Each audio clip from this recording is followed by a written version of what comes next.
नाज़िन ढोरो नारो में महांगाई जो जिन बोतल का बाहर निकरी वो। अटो 2100 का 2200 रुपया फी मण विक्रो थियण लगो। खंड भी 85 का 90 रुपया किलो विक्रो थियण करे गरीब मानू सख्त परेशान आहिनि। इन हवाले से पेश है ढोरो नारो में राशिद कादर भट्टी की ही रिपोर्ट।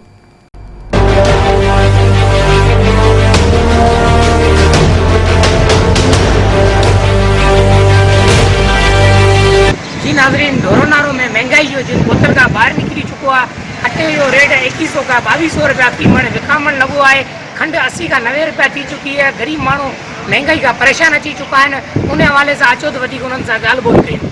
गरीबन सां ज़ुल्म में वोट ॾेई छॾिया, हुकूमत हथ अचनि ई कोन था। बाक़ी अटे जो रेट हिते कंहिं बि रेट को फिक्स आहे कोन, का रेट लिस्ट आहे कोन। भाॼी हुजे, दुकानदार हुजे, अटो हुजे, जंहिंजी मर्ज़ी तो रेट ओतिरो विकिणे। कोई कानून हाले का शइ कोन्हे।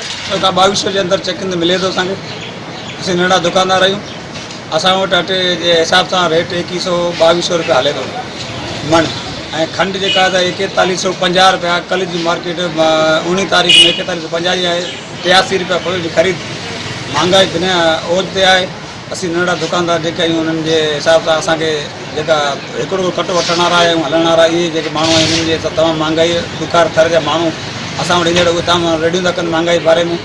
असीं गवर्नमेंट खां आला करनि खां या घुर था कयूं त महांगाई ते कंट्रोल कयो वञे। ऐं तव्हां जेको त पंहिंजे टीम मोकिले महांगाई जेके वधाईंदड़ माण्हू आहिनि केर बि आहिनि, उन्हनि सभिनी जे लाइ तव्हां हिकिड़ो रेट रखियो वञे जीअं ग़रीब माण्हू हिन ॾुखे वक़्त में जा पार थी सघनि। ऐं कोरोना जे बीमारियुनि अॻे फाथल आहिनि। शहर में जो अटे जो तमाम बोरान लगो पियो है।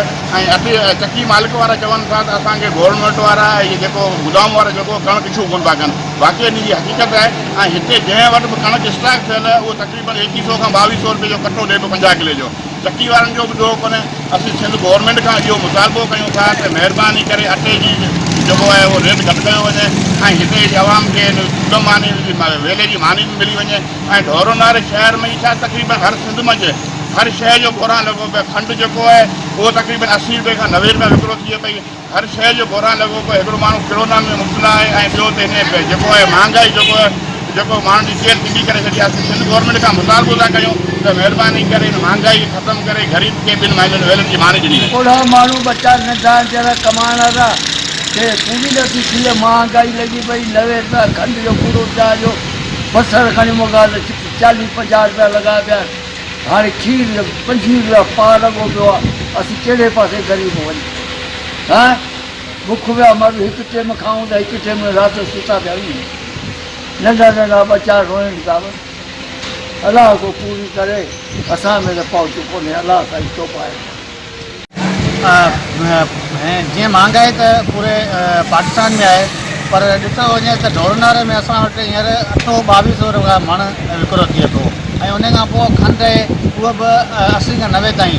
अहिड़ो ॿई गिह वग़ैरह जेके बि खाधे पीते जी शयूं आहिनि उहो जाम महांगाई थियूं आहिनि। हिते मुनाफ़े खोर जेके सेठ आहिनि उन्हनि पंहिंजा रेट मुक़ररु करे छॾिया आहिनि। असां गवर्नमेंट खां इहो ई मुतालबो कंदा आहियूं त ख़ुदा अहिड़नि मुनाफ़े खोर ऐं हथरादू रेटनि खां असांजी जान छॾाई वञे त जीअं असां पंहिंजो गुज़र सफ़र सुकून सां करे सघूं। 2 वेली रोटी सुकून सां खाई लगी पई अब अटो 100 अब अलाए 50-60 रुपया अटो लॻो पियो। असीं ग़रीब वञूं कॾहिं त मज़ूरी लॻे त कॾहिं मज़ूरी बि न आहे। असीं अहिड़ा बेज़ार तंग कयूं जे हद खां परे। सची बची त असीं तंग कयूं। हा बच्चा केॾा बुखिया पिया। असीं केॾा थो वञूं। पोइ नाज़रीन, अवां ॻाल्हियूं ॿुधियूं ढोरो नारे वासियुनि जूं जेके महांगाई खां तंग थी चुका आहिनि।